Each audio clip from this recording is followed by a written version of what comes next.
right, shalom, shalom. Let me make sure we up and going first.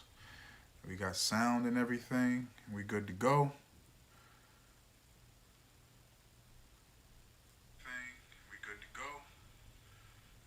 All right, all praises. All right, let's get to it. Kohalo Yahweh Bahashim, Yahweh Shai Bahashim, Ruach HaKodesh. Double honors to our elders and elder apostles of Great Millstone who rule well. Salutations to the Akim out there on the highways and the byways. Salutations to the hopeful elect. Salutations to you speckled birds, you Israelite fauners.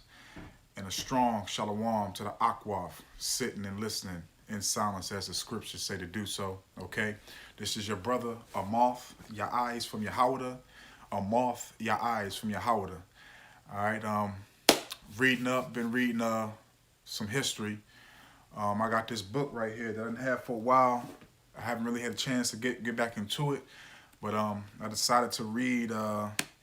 It's called "The Negro in Virginia." The Negro in Virginia. Okay, so I decided to go in here and read.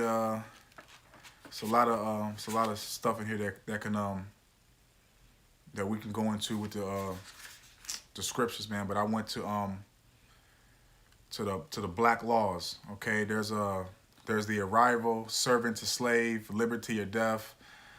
The narrators, in the great house, slave, in the field, slave row, jump the broomstick, amazing grace. What the hell is my internet connection unstable? As long as we still good, we still going good. All right. So let me start these points off. All right. Okay. The penalties placed upon Negroes. The penalties placed upon Negro white marriages in 1873 were 1 year in jail, $100 fine for performing such a ceremony. The offending minister was liable to a $200 fine. Mixed marriages were described by the legislator in 1878 as offenses against morality and decency or something like that, Salakia. If a biracial couple should marry outside the state and then return, the two should be held to be as guilty as if the marriage has been in the state, and should be sentenced to serve from 2 to 5 years in the penitentiary. Okay, so furthermore, man, Shalom King. So furthermore, you got Israelites, man, fighting to be with with Lassie, man. So let's go ahead and get a precept for that, man. Let's get a precept for that, man. You got Israelites fighting to be with Lassie, man.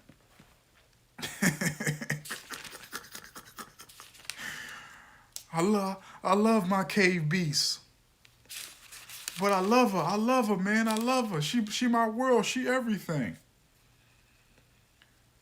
Where is it at?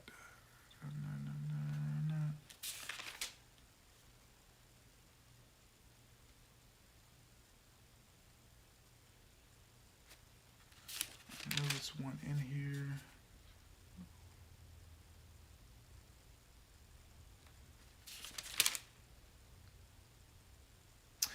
Okay, here we go right here. This is Nahum. This is the last chapter, chapter 13. And Salakia, let me make sure.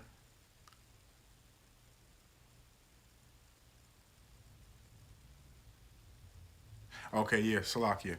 All right, this is Nahum chapter 13, starting at verse 25. And I contended with them and cursed them and smote certain of them and plucked off their hair and made them swear by Yahweh, saying, He shall not give you daughters unto their sons, nor take their daughters unto their sons, or for yourselves. Okay, did not Solomon, king of Israel, sin by these things? Yet among many nations was there no king like him, who was beloved of his power, and Yahweh Bahashim Yahweh Shai made him king over all Israel. Nevertheless, even him did outlandish women cause to sin. Okay, so basically what that means is, of course we can have other women for other nations to be our concubines, but we can't really, you know, have marriages with them because they're gonna make us go astray from Yahweh Hashem Yahweh Shai, man. All right, let's get another one. Let's go to Deuteronomy chapter 7. Okay, because those women from other nations are gonna make us worship their gods, man. Okay, Deuteronomy chapter 7. Verse 3, neither shalt thou make marriages with them. Thy daughter thou shalt not give unto his son, nor his daughter thou shalt take unto thy sons. Okay? Point blank period, man. Ain't no way around it, man. All right, reading on. Reading on. The Negro in Virginia. We doing it Elder Malcolm style real quick.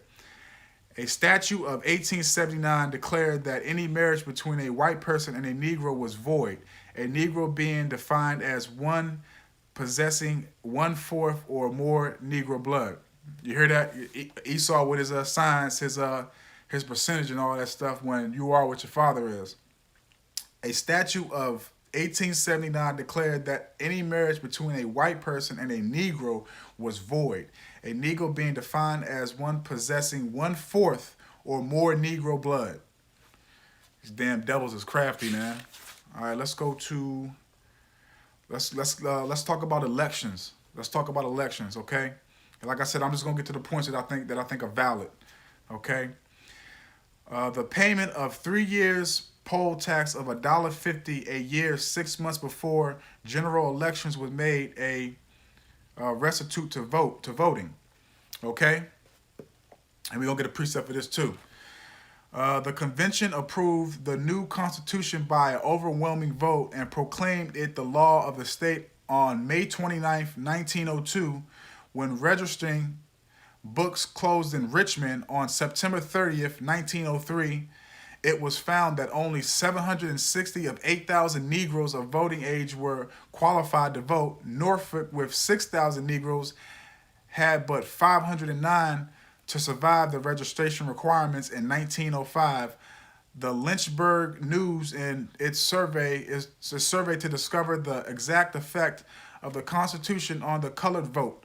Disclosed that from 147,000 qualified Negro voters, the number had dropped to 21,000 restraints, less than half of whom had paid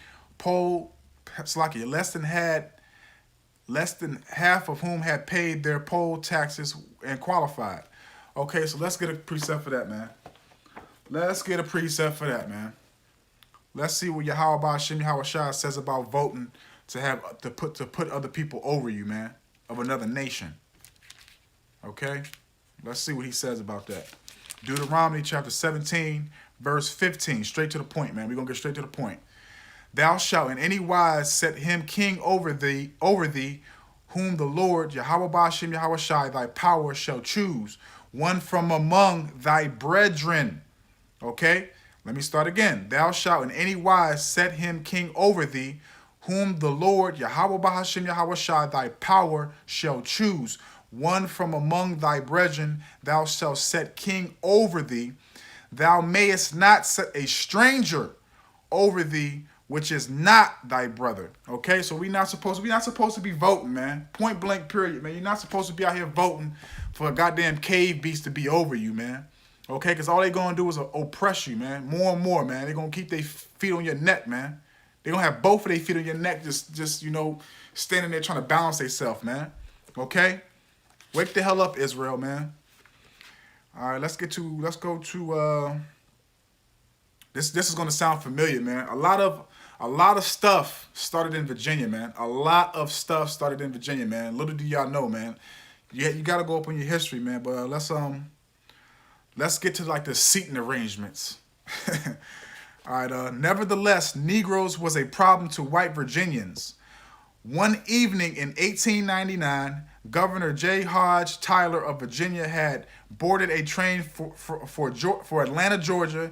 In his sleeping compartment, the next morning, the governor found a Negro opposite him, above him, and in front of him. Oh, that devil was pissed when he woke up. He was like, "What the hell is these Negroes doing in my sleeping chambers?" Okay. Less than 3 months later, Virginia enacted a separate railway car law. Every conductor and train attendant was empowered to determine the race of the passenger and to decide in which car he should sit. Okay, so man, and these people, man, that's what I understand, man. Our people still want to hold hand with these damn devils, man. Okay, did you forget about these laws? Okay, some of the laws they took out, and they have it's a law that they don't have in this book in Virginia that when you be walking down the street and you see however many Edomites would be coming down the street, you would literally have to get off the sidewalk to walk, whether it be dirt, mud, whatever. Get off the sidewalk and walk the opposite way until they pass, and then you can get back on the sidewalk, man. Okay, these people hate us, man, and they still do to this day.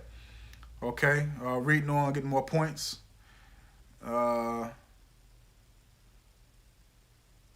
Okay, the next legislator made it legal for white guards to ride with Negro prisoners in the Negro coaches.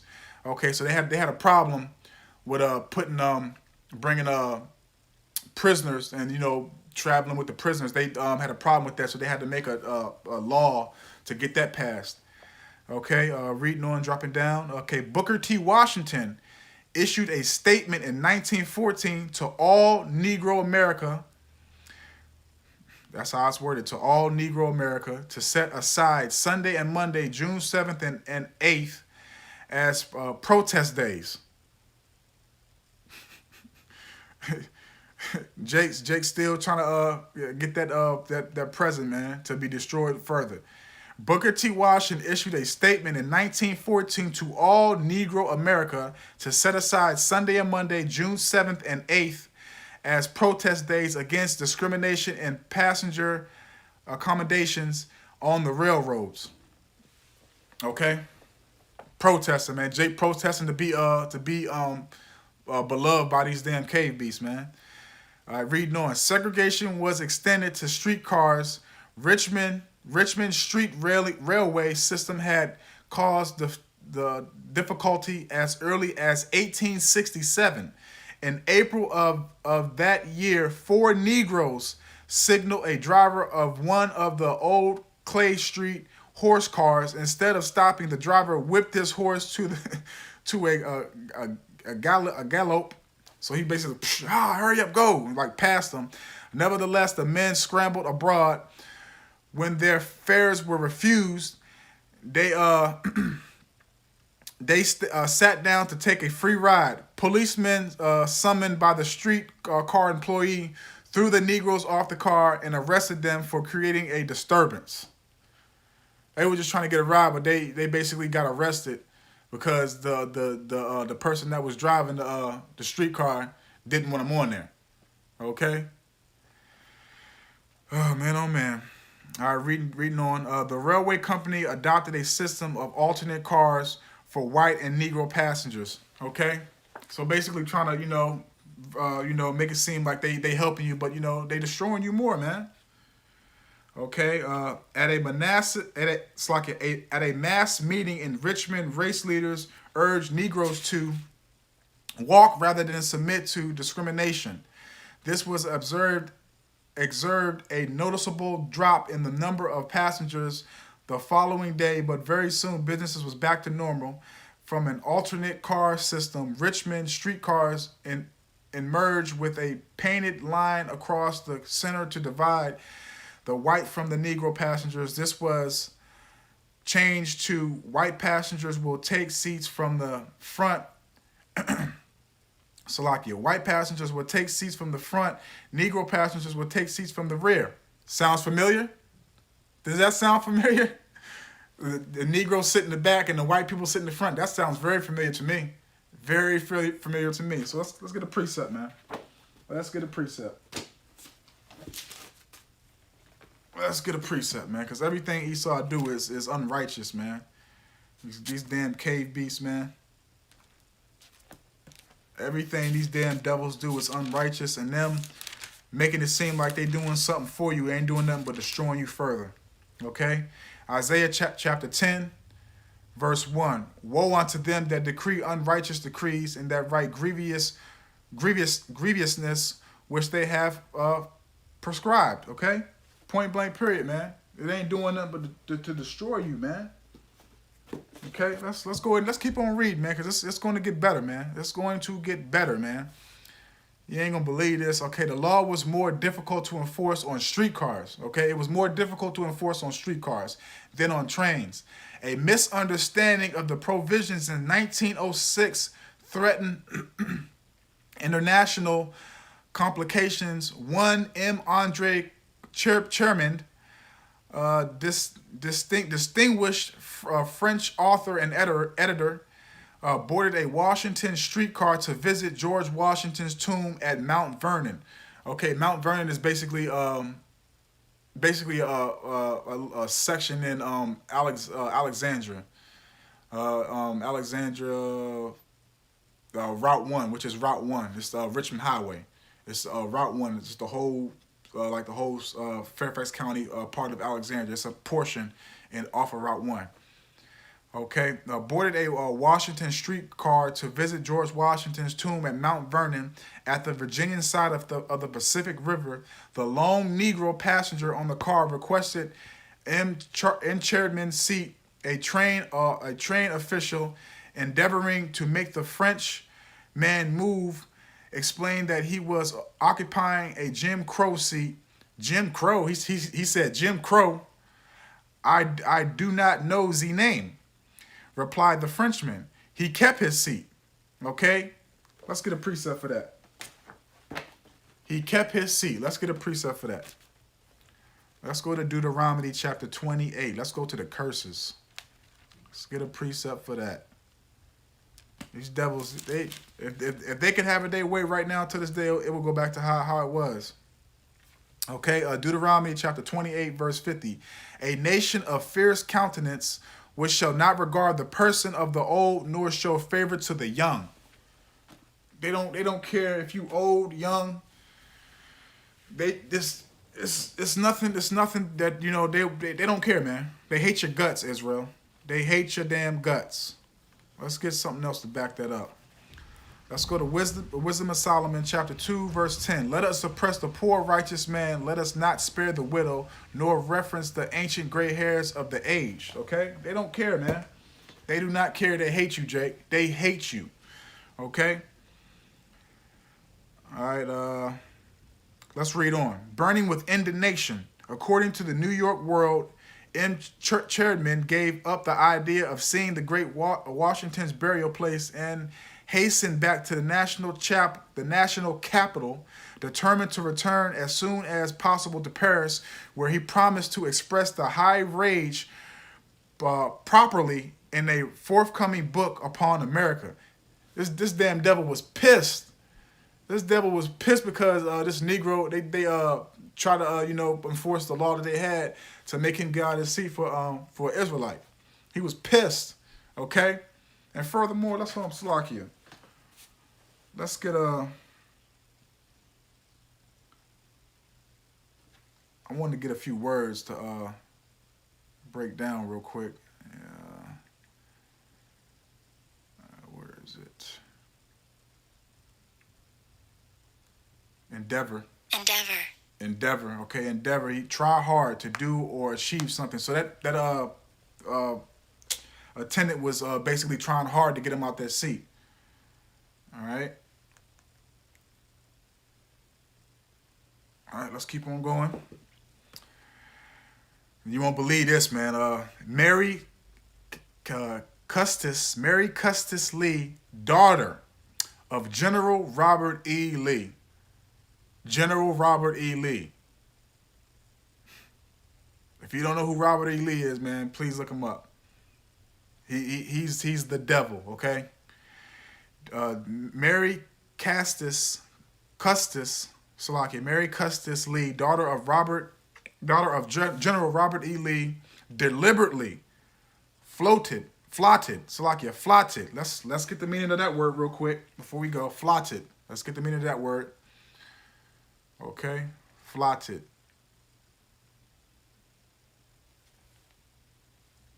Salakia. Flout. Salakia, flout. Openly disregard a rule, law, or convention. So she openly was like, I don't give a shit about y'all rules. I'm a white woman. I'm gonna do what I want to do. I'm a cave beast. Man, oh man. All right, so let's keep on reading.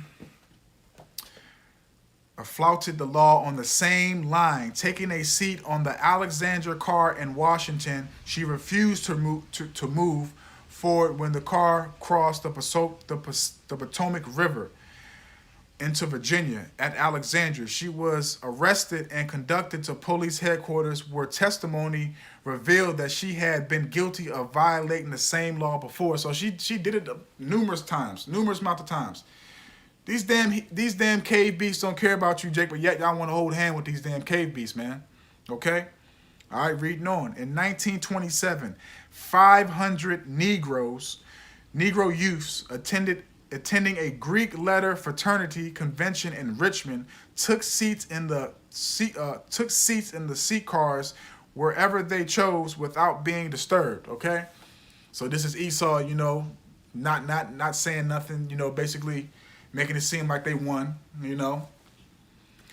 Okay, reading on. A law enacted in 1930 required that the rear portion of every bus, the rear portion, the back, sounds familiar? The rear portion of every bus be set aside to be occupied by colored passengers. This is a Jim Crow law. Okay? Okay, so in 1870, a law was passed making it a felony for any person to conspire with another to incite the white population to make insurrection against the colored population. Yet Virginia mobs have lynched 88 Negroes since 1882. The General Assembly passed in 1928. Listen to that, man. Listen to how long they went along before they did something about it. Yet Virginia mobs have lynched 88 Negroes since 1882. The General Assembly passed in 1928 an anti-lynching law, which made every member of a mob that committed an assault without authority of law. So you had to basically have to go by the law to lynch Negroes, man. That's when the slave patrol basically came about, man. Without authority of law, guilty of a felony, if injury to a mob victim resulted in death, each principal and accessory of such a mob would be guilty of murder. Since the passage of the law, Virginia has not had a single lynching. So you know what this is doing, man? This Esau is a crafty damn devil, man. You have to really pay attention and really read in between the lines, man. This devil is just destroying Israel, man, to making it seem like he's with you, but yet he's destroying your ass, man.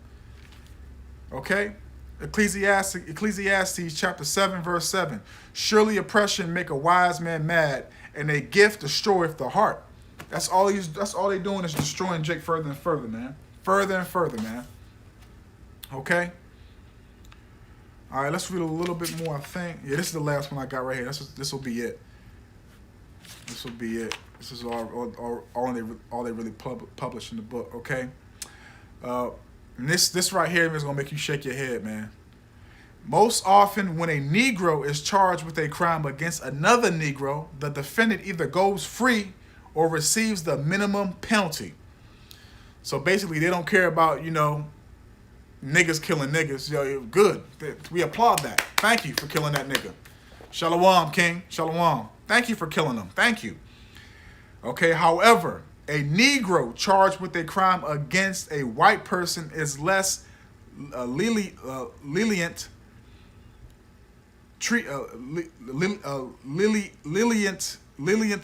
treated, and when the plaintiff is a white woman,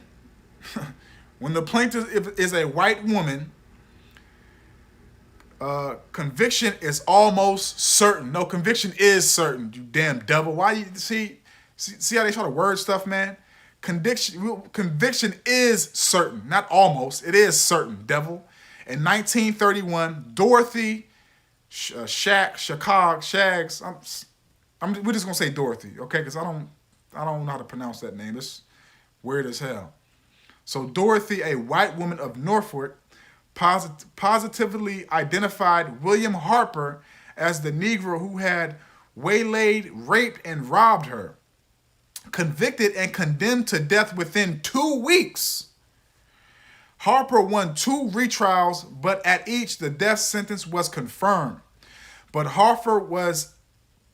before Harper was executed, however, evidence was produced tending to show that Dorothy, at the time of the alleged assault, was actually at a dance hall some 40 miles away. You hear that? Let me read that again, man. Dorothy, at that time of the alleged assault, was actually at a dance hall some 40 miles away. Let's get a precept. Let's get a precept, man. Because these damn devils, man, I tell you, man. But yet y'all want to hold hand with these goddamn devils. Con, man. That's right, man. That's right. All types of killers walking around free in Jake's hood. That's right, man. That's right. That's right, Elder. Let's get a precept for this damn wench, man. This fucking cave beast, man. Fuck Esau, man. Y'all want to hold hand? Well, you gonna die with these devils if y'all want to join hand with these damn devils, man. Okay? Psalms chapter 58, verse 3, straight to the point. The wicked are estranged from the womb. They go astray as soon as they be born, speaking lies. It's just like Elder Malcolm has said, man. These devils will tell you one truth. And in the midst of that one truth, they'll wrap that up with 15 lies around it, man. Crafty, man. Crafty devils, man. All right, let me. This is going to further piss you off, man. Okay. All right. So it says Dorothy's was at a dance hall, 40 miles away, freed on the assault charge. Freed on the assault charge. Harper was reindicted for robbery, but finally Harper was reindicted for robbery, but finally exonerated. Dorothy was indicted for perjury, but as the evidence was not conclusive enough to satisfy all the jurors who tried her, she was set free. The devil was set free. I mean, that's nothing new. Esau is the one that has a warrant for 500 plus years of everything he's done, and he's running around here free. So this is not shocking, but it's just like, damn, man, the system was not made for us to prosper, man. This is not our rest, man. Matter of fact, man, that's the spirit, man. Let's pull that out, man. Let's pull that out. Micah chapter 2, verse 10. Arise ye and depart, for this is not your rest, because it is polluted. It shall destroy you even with a sure destruction. And that's what it's doing, man. It's destroying us mentally and physically, man. Okay? Chemtrails, GMO foods, unrighteous decrees, man. But yet y'all want to hold hands in hand with these goddamn devils, man. Out here protesting. We just read that we've been protesting since what? The 1800s? You protesting for your enemy to help you. That doesn't even make any damn sense, man. Man, you 2/3 niggas gotta go, man. Point blank, period. We supposed to love our brothers, man. Our brothers don't love us, man. They love our slave master. As soon as you say something about these goddamn cave meats, man, you better go ahead with that, man. Master treat me good, man. Master, he gave me a job. He gave me this 1998 Honda Accord for me to get back and forth to work, even though I don't have much food. But Master treat me good, man. Shut up, nigga. Y'all gotta go, man. Y'all have to go. Point blank, period, man. The kingdom is not taking niggas, man. We're not taking niggas, effeminates, you goddamn homos, you goddamn people chopping off your rods. We're not taking none of you Fruit Loops, man. You Fruit Loops are gonna burn, man. Y'all gonna be put to death, man. Okay? Let me read this last piece and we're gonna close out. Since 1935, Negroes have served as jurymen in Richmond, Norfolk, Hampton, and Petersburg, usually when the docket is heavy with cases involving Negroes. Okay? So they, like I said, furthermore, they just giving you a gift to furthermore destroy you, man. Let's see what the elder got on the board, man. All right, Psalms 109. Let me read it off of here. Psalms chapter 109, verse 31. For he shall stand at the right hand of the poor to save him from those that condemn his soul. That's right. That's right, King. That's right. So, Lord willing, this was edifying, man, just to go into some history and to line it up with some precepts, man. Because these devils, man, ain't nothing changed, man. It's just going to get worse. Ain't nothing going to change, man. So let's go ahead and give all honor and glory and praises go to Yahweh, Bahashem, Yahweh Shai, Bahashem, Ruach HaKodesh. Double honors to the elders and elder apostles of Great Millstone who rule well. Salutations to the Akim out there on the highways and the byways. Salutations to the hopeful elect. Salutations to you speckled birds, you Israelite foreigners. And a strong, strong, strong shalom to the Akwaf. All right? Kwame Yasharala and the Baba Ball. Shalom.